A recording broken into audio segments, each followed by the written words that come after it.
قبلہ ایک سوال یہ ہے کہ محمد حسین ڈھکو صاحب نے اپنی کتاب میں احسن الفوائد میں غالباً یہ ذکر کیا ہے، فی شرح العقائد جو انہوں نے لکھی ہے، کہ روح القدس کے بارے میں. تو روح القدس کے بارے میں وہ ایک تو یہ بتا دیجیے گا کہ روح القدس کے بارے میں احادیث ائمہ معصومین کیا ان کے بارے میں بتاتی ہیں، اور دوسرا کیا یہ جبرائیل علیہ السلام کے بارے میں، یا کوئی ایک سیپریٹ ایک اور کوئی جن کو کہہ لیں آپ شخصیت ہیں. اور دوسرا یہ انہوں نے لکھا کہ جو آئمہ کے پاس جو تمام، یعنی کہ ان کا خلاصہ جو مجھے سمجھ میں آیا ایٹ لیسٹ، کہ جو آئمہ معصومین کے پاس جو پاور ہے وہ روح القدس کے ذریعے سے ہے. لائک کہ اگر کوئی زہر کسی امام کو دیا گیا تو روح القدس جو ہے وہ ادھر سے ہٹا لیا گیا، اور اس کے بعد امام جو کو احادیث پتہ سے نہیں پتہ تھا. چلتا ہے نا، تو روح القدس جو ہے جی نا، یہ ایک چیز کا نام نہیں ہے. بعض مقامات پر ایک مخلوق ہے جو جبرائیل علیہ السلام سے بھی اعظم ہے، ٹھیک ہے نا، ایک بہت ہی اعلیٰ فرشتہ ہے، اس کا نام روح القدس ہے. تنزل الملائکۃ والروح فیہا باذن ربہم من کل امر، جو شب قدر کو حضرت امام عصر علیہ السلام کی پابوسی کے لیے نازل ہوتے ہیں.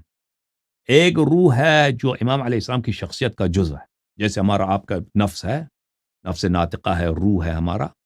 ان کے پاس ایک روح ہے، ان کے مراتب میں سے ایک مرتبہ نوریہ ہے جو ان کی شخصیت کا جزء ہے، کہ جس کے بدولت، یعنی یہ ہم ائمہ علیہ السلام ہم جیسے نہیں ہیں، ہمارے پاس بھی روح ہے، آپ کے پاس بھی روح ہے، ہماری اور آپ کی روح کی طاقت ایک ہے.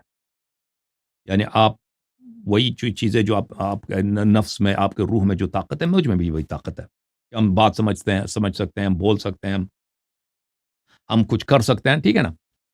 لیکن ائمہ طاہرین علیہ السلام کے وجود میں اللہ تعالیٰ نے ایک نور رکھا ہوا ہے. اس کی روایات بہت زیادہ ہیں کہ وہ نور، وہ روح جو ہے، اس کی بدولت وہ باطن کو دیکھتے ہیں، وہ لوگوں کے اعمال کو دیکھتے ہیں، اور وہ معجزات صادر ہوتی ہیں ان سے. اس کی تفصیل احادیث میں موجود ہے. تو ہمیں جو لگتا ہے نا کہ یہ روح القدس جو ہے ہر جگہ ایک معنی میں نہیں ہے، کئی فرشتے کے معنی میں بھی ہے، اور دوسرے مقامات پر یہ ائمہ علیہ والسلام کے ذوات مقدسہ میں ان کی ایک حقیقت ہے جو ہماری فہم سے باہر ہے، جو ہماری سوچ سے، ہم اپنی روح کو نہیں سمجھ سکتے. تو یہ دونوں معانی میں اس کا ذکر ہوا ہے. جس طرح وہ اس میں لکھتے ہیں کہ جس طرح جب کسی معصوم کو زہر دیا گیا تو وہ روح جو روح القدس ہے اس کو ہٹا لیا اللہ تعالیٰ نے، اور اس کے بعد ان کو معصوم کو پتہ نہیں تھا، اور اس کے بعد انہوں نے اس کو کنزیوم کر لیا تو اس نہیں، زہر کو. وہ تو ہم کیا نے وہ کسی یہ حدیث میں انٹرپریٹیشن نہیں ٹھیک ہے؟ دیکھا ہے. کسی حدیث ہوں. میں یہ نہیں ہے کہ جب معصوم کو شہادت ہوتی ہے یا زہر دیا جاتا ہے تو روح القدس کو ہٹا دیتا ہے اللہ تعالیٰ. ہم نے یہ نہیں دیکھا. یہ آیا ہے کہ اللہ تعالیٰ ان کے ذہن سے وہ مطلب ہٹا دیتا ہے. مثلا وہ ظرف آیا نا، برتن آیا کہ اس میں انگور ہے، انگور میں کیا ہے؟ انگور میں زہر دیا گیا. تو حدیث میں یہ ہے کہ امام علیہ والسلام کو پہلے سے پتہ ہوتا ہے کہ انگور میں زہر ہے، لیکن وہ جب برتن رکھا جاتا ہے سامنے، پھر اللہ تعالیٰ اس علم کو محو کر دیتا ہے. یہ نہیں کہ روح القدس کو محو کر دیتا ہے، اللہ تعالیٰ اس علم کو مٹا دیتا ہے.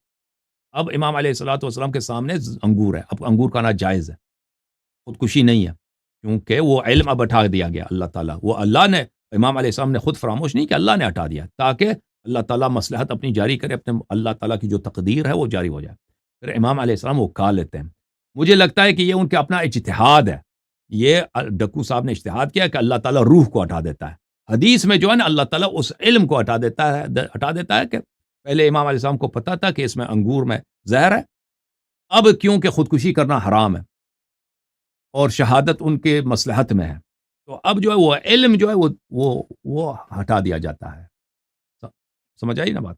جی ٹھیک ہے. Thank you very much. جزاک اللہ اللہ. کو جزائے خیر دے. Thank you sir. آپ کا بہت شکریہ.